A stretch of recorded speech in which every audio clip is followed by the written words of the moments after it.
Сәлем достар. Сіздермен біліп жүремін каналы. Кейбір кезде біреулердің соткасында настройкасында отключить все звуки деген болады. Соған кейбір кезде мышка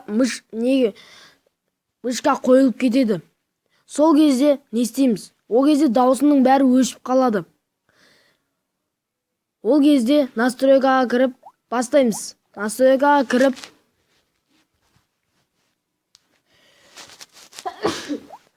специальный возможности деген тауып аламыз.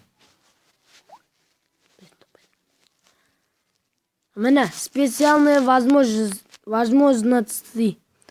Қолдың 5 саусақтың суреті тұрады. Кіреміз осының ішіне. Сол кезде мына жерде отключить все звуки деген тұрады міне. Сол бит қойылып кетеді. Қаншама битсең жазу шығады да дауысы шықпай қалады. Мынаны бит қойсаңыз, енді дауыс шықты. Ұнаса лайк басып, мен каналыма тіркеліңіздер. Және де сау болыңыздар.